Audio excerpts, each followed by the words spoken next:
hello, hello, hello. Much love to you all. May God bless you all. Hit that like button, guys. Share this out.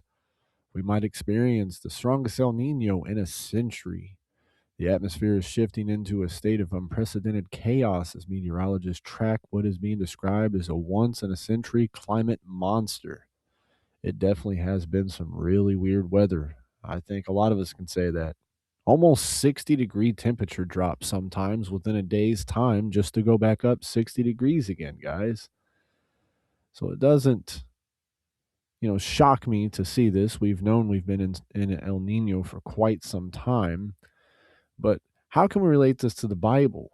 I mean, we know that with the weather patterns changing, and Isaiah says that the earth reels to and fro like a drunkard, and that the elements of the world will melt away with the fever and heat. The UV rays of the sun are the most intense I've ever experienced them in my life. I mean, when it's 50 degrees, it feels like it's 80. When it's 80, it feels like it's 120. But guys, right here's another thing that backs it up. Just look at the watchers in the past few days, the severe storms and Sahara dust battering numerous areas. Some places having ice storms, while other places are having floods and impacts of heat. Dust storms happening in India leave 3 dead. You got these cyclones that are really increasing. The earthquakes increasing. Widespread floods in Afghanistan kill 77 people. And this is the increase of the weather that we're seeing across the whole world in a whole.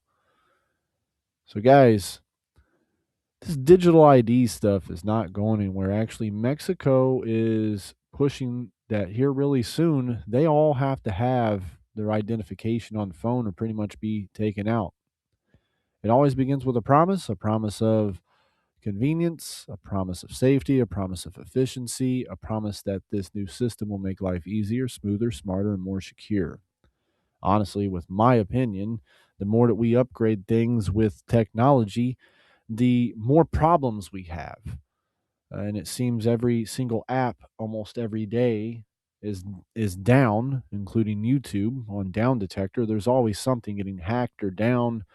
It doesn't seem anything's getting better. It seems that things are getting uh, crazier and more issues and more updates. There's always an update after update after update. They call it digital ID. They call it digital public infrastructure. They call it monetization. But at its core, it's control. It really is.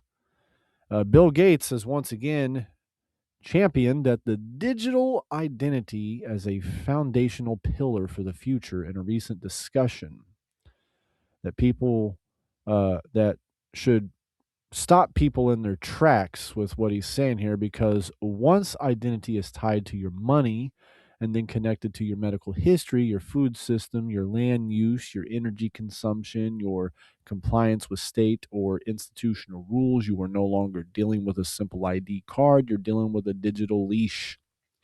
And this is not the first time that Gates has promoted such a vision. We remember the WEF was talking about, the World Economic Forum was talking about your carbon footprint, right? So it's never just verification, it's never just security, it's never just convenience. Once governments and institutions have durable biometric linked identity systems, temptation to connect it to everything else becomes overwhelming. Banking, healthcare, employment, taxes, travel, welfare, education, telecommunications, licensing, public benefits, access to digital services. You have to be like a signature of authenticity on everything in your life, pretty much.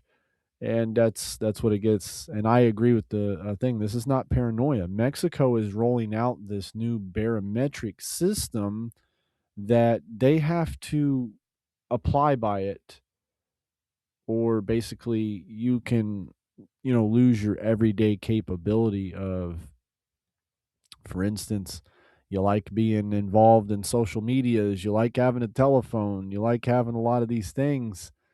It's not going to happen if you don't do this.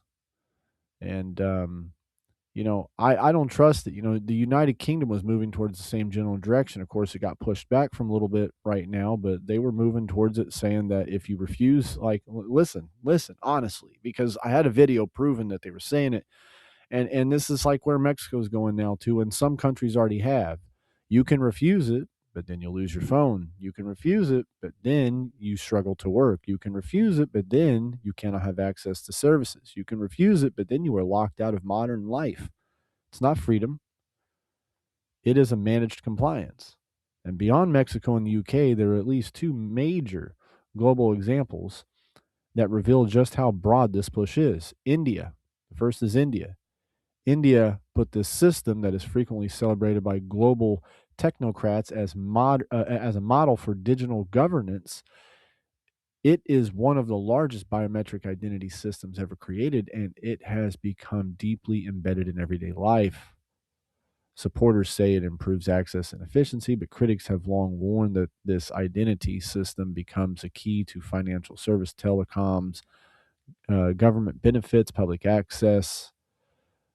This should be a warning for us. The second example is the European Union. The EU's digital identity wallet is being marketed as secure, convenient, and citizen friendly on paper. It's voluntary, but the direction is unmistakable. The framework designed to authenticate citizens across services, records, documents, interactions. That may sound sleek and futuristic, but it also raises the exact same civil liberties concerns seen elsewhere. When one digital identity framework begins to touch banking records, government services, credentials, and cross border interactions, it creates the possibility of transaction linkability, profiling, behavioral mapping, and a mass data correlation at an unprecedented scale, guys. Because digital ID is not just about proving who you are, it's about creating a control layer over life itself. And if you don't think that the government is trying to control everything, remember not long ago they wanted us to even tax. When Biden was in office, they were thinking about taxing you if you go and cut your neighbor's grass for $20.